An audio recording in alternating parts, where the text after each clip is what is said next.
bajo el propósito de Dios. Y sabemos que a los que aman a Dios, todas las cosas les ayudan a bien.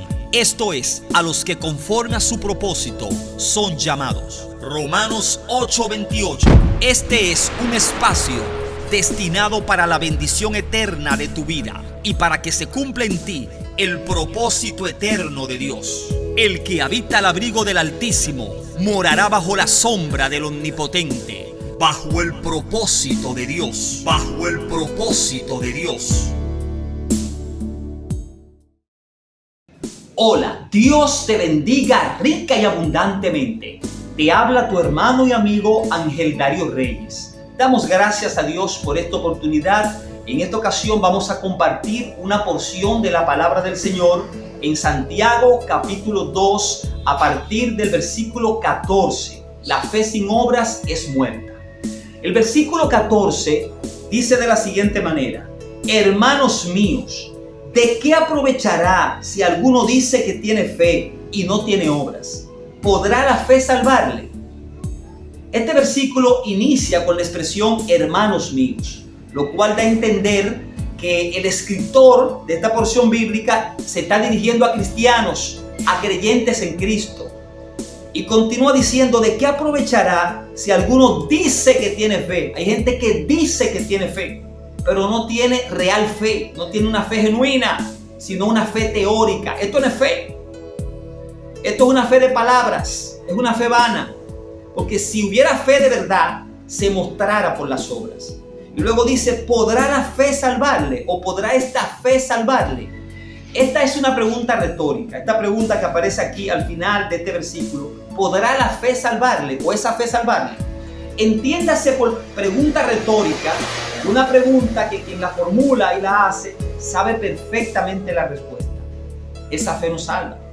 Y el escritor lo ejemplifica magistralmente de la siguiente manera. Versículo 15.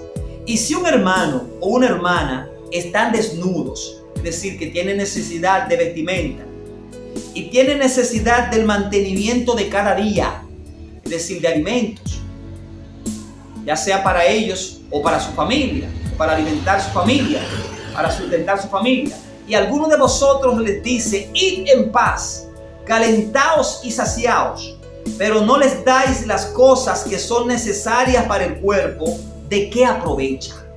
Si tú ves a alguien con una necesidad, ya sea de alimentos, ya sea de vestimenta, cualquier necesidad, y tú lo que haces es desearle bendición de Dios: vete en paz, que el Señor te ayude a conseguir vestimenta, que el Señor te ayude a conseguir alimentos o alimentos para tu familia. ¿De qué aprovecha? Tú eres el instrumento que Dios puso para ayudarlo, porque tú viste la necesidad. Tú no tienes que escuchar una voz audible de parte de Dios que te diga: ayuda a tu hermano. No tienes que sentir un impulso sobrenatural, especial de parte del Espíritu Santo para tú ayudar a tu hermano. Con tú ver su necesidad y tener la posibilidad de ayudarlo en algo, pues esa es la respuesta a la oración. Porque hay gente que dice: voy a orar por ti. Ve a alguien con necesidad y lo que le promete a esa persona es orar, oración, cuando tú puedes ayudarlo. Cuando tú tienes que accionar, es acción, no oración. Hay tiempo de orar, hay tiempo de accionar. El hecho de que tú veas la necesidad, fue Dios que te lo puso. Dios te lo puso en el medio. Dios hizo que tú vieras esa necesidad. Entonces, aquí Santiago está censurando esto, esta fe teórica. Personas que dicen tener una relación bonita con Dios, que oran, ayunan y tienen un buen sistema de culto. Ellos en la iglesia adoran a Dios. Cuando el que está dirigiendo dice: ¿cuántos adoran a Dios? Levanten las manos. Ellos levantan sus manos. ¿Cuántos le dan un beso a Cristo? Le lanzan un beso a Cristo. Te amo, Jesús. Ellos dicen que aman a Dios. Pero la misma Biblia dice en Primera de Juan: el que ama a Dios, ame también a su hermano. Entonces, hay que ponerse claro en esto.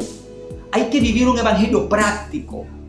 Esta misma carta, la carta de Santiago, dice en uno de sus versículos: la verdadera religión, la religión pura y sin mácula delante de Dios el Padre es esta: ayudar a los huérfanos y a las viudas en sus tribulaciones y guardarse sin mancha del mundo. Pero detengámonos en la primera parte ahora. Ayudar a los huérfanos y a las viudas en sus tribulaciones. Los huérfanos y las viudas representan aquí a todos los necesitados. Esta es la verdadera religión, una religión de acción, fe con obras. Porque hay personas que quieren separar la fe de las obras. Y el apóstol manifiesta esto, manifiesta la tendencia del ser humano de separar una cosa de la otra, o el entendimiento de muchos creyentes que creen que ambas cosas se pueden separar. La fe no se puede separar de las obras, son como hermanos siameses, son inseparables. El escritor aquí dice: así también la fe, si no tiene obras, es muerta en sí misma. Luego continúa: pero alguno dirá, tú tienes fe y yo tengo obras. Usted ve, siempre ha habido personas que han intentado separar ambas cosas, o que creen que ambas cosas son separables y no son separables. El apóstol continúa diciendo: y yo te mostraré mi fe por mis obras. Aquí está utilizando un lenguaje de ironía, una figura retórica conocida como ironía. Muéstrame tu fe sin tus obras. Es imposible. El apóstol Santiago, el escritor de esta epístola, está diciendo: muéstrame tu fe sin tus obras, a ver si puedes. Es como quien dice: inténtalo, a ver si tú puedes. Y yo te mostraré mi fe por mis obras. Es un lenguaje irónico. La fe verdadera no se puede demostrar sino por las obras, porque la verdadera fe se demuestra. Es como el amor, que no se puede esconder. El verdadero amor no se puede esconder. Así la verdadera fe no puede quedar oculta, tiene que demostrarse. Y aquí continúa el apóstol diciendo: tú crees que Dios es uno, bien haces. También los demonios creen y tiemblan, hasta el diablo cree. Satanás sabe que Dios es real, pero no es salvo, no se va a salvar. Entonces hay gente que dice creer, porque en verdad no creen. Dicen creer y se van a perder diciendo que creen, porque están viviendo una religión muerta, una religión vana, una religión teórica. El apóstol Juan, en Primera de Juan, que habla mucho del amor, esta carta, Primera de Juan, dice: hijitos, no amemos de palabra ni de lengua, sino de hecho y en verdad. Mis amados, hay cosas en las escrituras que no se pueden separar de ninguna manera. Ya dije, la fe y las obras no se pueden separar. Pero tampoco la muerte y la resurrección de Cristo es lo mismo. Por ejemplo, con la muerte y la resurrección de Cristo. Una vez Cristo muere en la cruz del Calvario y dice: consumado es. La palabra consumado es terminado, satisfecho, completado es. Ya era imposible que la resurrección de Cristo no viniera. El apóstol Pedro, el día de Pentecostés, cuando dio aquel magno discurso en que se convirtieron como 3,000 almas, como 3,000 personas, él dijo: era imposible que la muerte los retuviera, que Jesucristo fuera retenido por la muerte. Era imposible.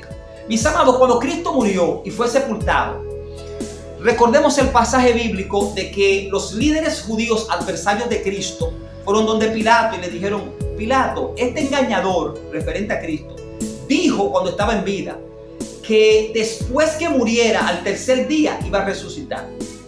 Permítenos, soldados, para que esté enfrente a la tumba, no sea que los discípulos vengan de noche, se roben el cuerpo y digan entonces que él resucitó. Pilato consiente y Pilato permite que soldados estén frente a la tumba.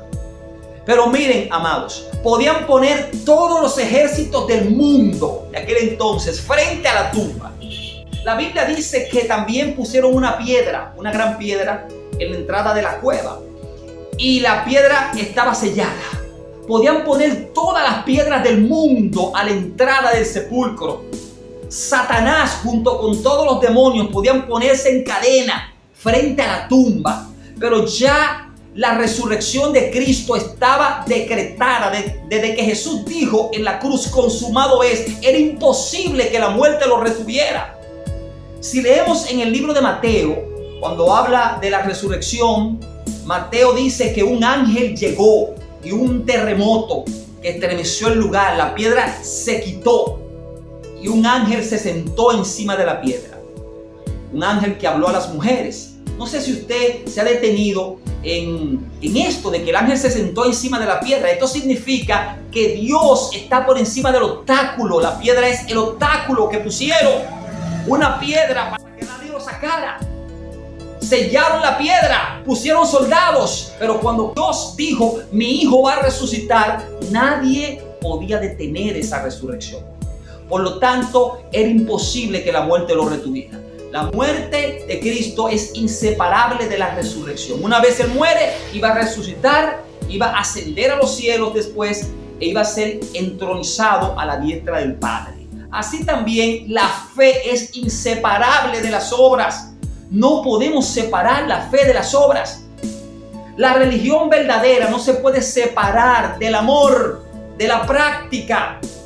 Entonces, estos hermanos en Cristo, entre comillas, digo entre comillas porque no están practicando la verdadera religión, que tienen un estricto sistema de culto, pero no practican el amor, amén, no practican esa fe que dicen profesar, tienen una fe muerta, y la fe sin obras es muerta.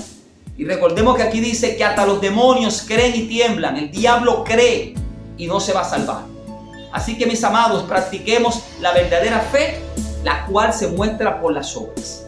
Nos vemos en la próxima entrega. Dios les bendiga a todos.